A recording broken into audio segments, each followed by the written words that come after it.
Hello friends, welcome to law hack. आज हम discuss करने वाले हैं ट्रांसफर ऑफ प्रॉपर्टी एक्ट के अंदर सेल के बारे में। अब तो ट्रांसफर ऑफ प्रॉपर्टी एक्ट के अंदर सेल जो किसी भी चीज की बात करी गई है तो सिर्फ और सिर्फ इमूवेबल प्रॉपर्टी की बात ही की गई है। यहाँ पर भी सेक्शन 54 के अंदर सेल बताया गया है और यहाँ पर भी सिर्फ और सिर्फ इमूवेबल प्रॉपर्टी के बारे में ही बताया गया है। अब सेल के अंदर दो पार्टीज रहती है, एक होती है बायर, एक होती है सेलर। अब दोनों पार्टीज, एक पार्टी तो सेल करती है उसको सेलर बोलेंगे और एक पार्टी जो परचेस कर रही है उसे बायर बोलेंगे। अब इसमें दो पार्टी तो बायर सेलर देख लिए अपन ने। अभी 54 के अंदर बताया कि सेल कब मानी जाएगी। सेल के अंदर ट्रांसफर ऑफ ओनरशिप होती है। एक पार्टी जो सेल करती है उसको सेलर बोल रहे हैं, तो वो क्या कर रही है, जो अपनी प्रॉपर्टी है उसकी जो मालिकाना हक है उस सेलर के पास में, वो अपना मालिकाना हक बायर को ट्रांसफर कर रही है, तो इसी को सेल बोलेंगे। अब सेल के अंदर ट्रांसफर ऑफ ओनरशिप तो हो रही है, बट इसके एक्सचेंज के अंदर कुछ भी प्राइस पेड, मतलब कुछ भी मॉनेटरी टर्म्स में उसके एक्सचेंज में, मतलब कंसिडरेशन के अंदर कुछ उसके प्राइस देना पड़ेगी। उसके अगेंस्ट में बायर को कुछ भी प्राइस पे करनी पड़ेगी, तभी उसको प्रॉपर्टी मिलेगी। अब वो जो प्राइस पे करेगा वो पार्टली पेड भी कर सकता है, पार्टली प्रॉमिस्ड भी कर सकता है, मतलब कि वो आधा अमाउंट दे सकता है, आधा अमाउंट फ्यूचर में देने का बोल सकता है, या आधा अमाउंट दे देगा, प्रॉमिस कर लेगा और आधा अमाउंट बाद में दे देगा। तो वो प्रॉमिस भी कर सकता है, partly paid and partly promised. मतलब सेल जब मानी जाएगी जब भी ट्रांसफर ऑफ ओनरशिप होगी और in exchange for price paid. अब सेल इसमें बताया गया कि जब भी टेंजिबल इमूवेबल प्रॉपर्टी अगर 100 या 100 से अधिक की होगी तो उसको सिर्फ और सिर्फ रजिस्टर्ड इंस्ट्रूमेंट के थ्रू ही वैलिड माना जाएगा। रजिस्टर्ड इंस्ट्रूमेंट के थ्रू मतलब कि उसमें कुछ रिटर्न कॉन्ट्रैक्ट होगा तभी उसको वैलिड माना जाएगा, उसको हवा में कुछ नहीं कर सकते। और टेंजिबल इमूवेबल प्रॉपर्टी अगर 100 रुपए से कम की होगी तो उसको सिर्फ हम प्रॉपर्टी डिलीवरी करके भी इसको वैलिड कर सकते हैं या रजिस्टर्ड इंस्ट्रूमेंट के थ्रू भी कर सकते हैं। मतलब यहाँ पे कंपल्सन नहीं है कि रजिस्टर्ड इंस्ट्रूमेंट के थ्रू ही करना है, डिलीवरी के थ्रू भी कर सकते हैं। और हमारा कॉन्ट्रैक्ट फॉर सेल, मतलब जो भी सेल के अंदर कॉन्ट्रैक्ट हम करेंगे वो किस बातों पे होगा, जो भी दोनों पार्टीज के बीच में तय होगा कि इस प्रॉपर्टी को हम ऐसे देंगे, इतने रुपए में देंगे, तो वो जो भी टर्म सेटल होगी पार्टीज के बीच में उसी के आधार पर ही कॉन्ट्रैक्ट फॉर सेल हम बनाएंगे। सेक्शन 55 के अंदर राइट्स एंड लायबिलिटीज बताई गई है बायर की और सेलर की। अब देखते हैं क्या बताया गया है। सेक्शन 55 क्लॉज 1 में बताया गया है सेलर की कुछ लायबिलिटीज बताएगी कि जब भी प्रॉपर्टी ट्रांसफर करेगा सेलर तो उसे किन किन बातों का ध्यान रखना है और किस किस बातों की उसको उसके ऊपर लायबिलिटी बनती है। सेलर को जब भी प्रॉपर्टी ट्रांसफर करेगा तो उसको सारे मटेरियल डिफेक्ट जो भी रहेंगे उसे डिस्क्लोज करना पड़ेगा बायर के सामने। जो भी उसकी प्रॉपर्टी में कमियां हैं, जो भी उसकी प्रॉपर्टी के बारे में सारी जानकारी, सब जानकारी इसको बायर को बतानी पड़ेगी। Examination of all documents on buyer request, मतलब जब भी बायर बोलेगा कि मुझे ये प्रॉपर्टी देखना है, इस प्रॉपर्टी के बारे में डिटेल्स बतानी है, उसके डॉक्यूमेंट्स चेक करना है, उस प्रॉपर्टी टाइटल्स, कौन कौन टाइटल थे पहले और अभी कौन है, ये सारे डॉक्यूमेंट्स को देखने हैं, एग्जामिन करने हैं, तो वो सेलर को बोल सकता है कि मुझे ये डॉक्यूमेंट्स देखने हैं। तो ये सेलर की लायबिलिटी बनती है कि इसको सारे डॉक्यूमेंट्स शो करने पड़ेंगे। और आंसर बेस्ट ऑफिस इंफॉर्मेशन, अब जो भी बायर अपना जो क्वेश्चन सेलर के सामने पुट करेगा, सेलर की बेस्ट ऑफ हिज नॉलेज, मतलब उसकी जानकारी की जितनी उसको जानकारी, सब जानकारी के मिलाकर जितनी उसको अपनी सबसे अच्छी जानकारी, इसको जो प्रॉपर्टी बारे में मालूम है उसके बारे में उसको बताना पड़ेगा। मतलब उसकी जानकारी, इसको जितनी भी जानकारी, संपूर्ण जानकारी जितनी भी है उसके बेसिस के ऊपर ही इसको जो बायर के क्वेश्चन देंगे उसका आंसर देना है।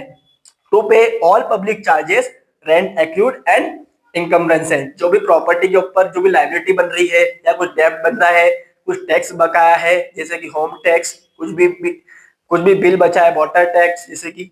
वो सारे जो सेलर को पहले पे करने पड़ेंगे, उसके बाद ही प्रॉपर्टी सेल करना है। मतलब उसको जो प्रॉपर्टी है वो डेब्ट फ्री करके ही बायर को देनी है, ये भी उसकी लायबिलिटी बनती है। To give position of his property, जब भी अगर बायर अपना सारा अमाउंट पे कर देगा प्रॉपर्टी का तो सेलर की लायबिलिटी बनती है कि उसको उस प्रॉपर्टी का पोजीशन बायर को देना पड़ेगा।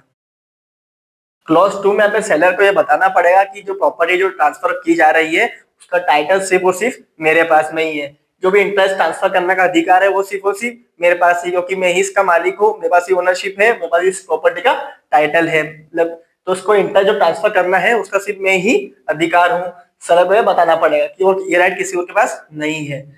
क्लॉज 3 में बताया गया कि परचेस मनी अगर जो पे कर दी है बायर ने सेलर को, तो उस टाइम के बाद में all documents related to property, अब जो भी डॉक्यूमेंट्स प्रॉपर्टी के रिलेशन में है वो सभी डॉक्यूमेंट्स डिलीवरी करनी पड़ेगी बायर को, मतलब प्रॉपर्टी के जो डॉक्यूमेंट्स है वो सभी बायर को देने पड़ेंगे on payment of the purchase money. मतलब प्रॉपर्टी की जितनी वैल्यू थी वो पूरी पेमेंट कर दी है बायर ने सेलर को, तो सेलर का ये लाइबिलिटी बनती है, तो सारे डॉक्यूमेंट्स जो भी प्रॉपर्टी से रिलेटेड है वो सभी ट्रांसफर करने पड़ेंगे बायर को।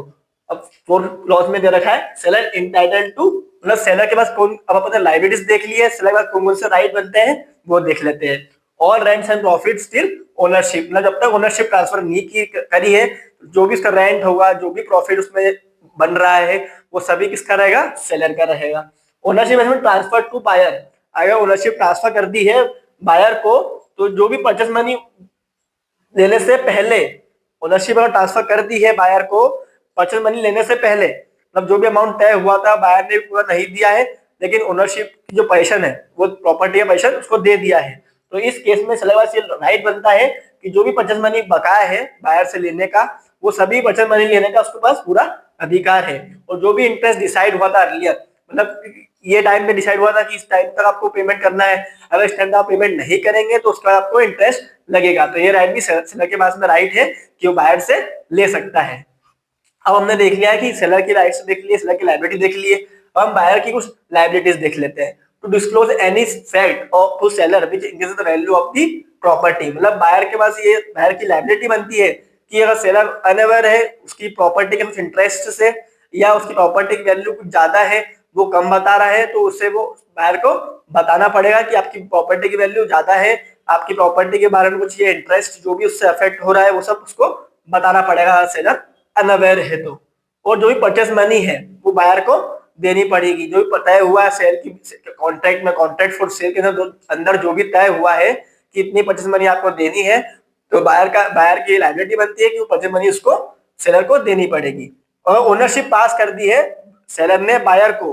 तो जो भी लॉस होगा, डिस्ट्रक्शन होगा, इंजरी होगी प्रॉपर्टी को, या फिर डिक्रीज होगी प्रॉपर्टी की वैल्यू, अब इसमें कौन इंटाइटल रहेगा, सिर्फ और सिर्फ बायर, मतलब बायर की लायबिलिटी बनेगी अब, क्योंकि जो ओनरशिप है, जो पोजीशन है वो ट्रांसफर कर दिया है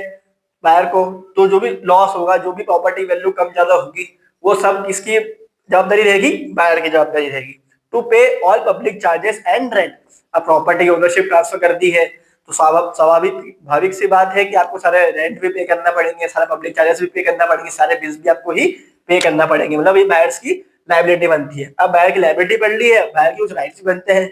अब जो भी प्रॉपर्टी का इंप्रूवमेंट होगा, मतलब प्रॉपर्टी की बढ़ेगी या घटेगी, या उसकी वैल्यू बढ़ेगी, या फिर जो भी रेंट एंड प्रॉफिट, मतलब जो भी उसका प्रॉफिट होगा, जो भी रेंट बनेगा, जो भी उसकी प्रॉपर्टी वैल्यू बढ़ेगी, अब वो सब बायर का ही राइट है, क्योंकि ये प्रॉपर्टी बायर की हो चुकी है, मतलब ट्रांसफर हो चुकी है, तो जो भी प्रॉपर्टी वैल्यू बढ़ेगी वो सब बायर की ही रहेगी।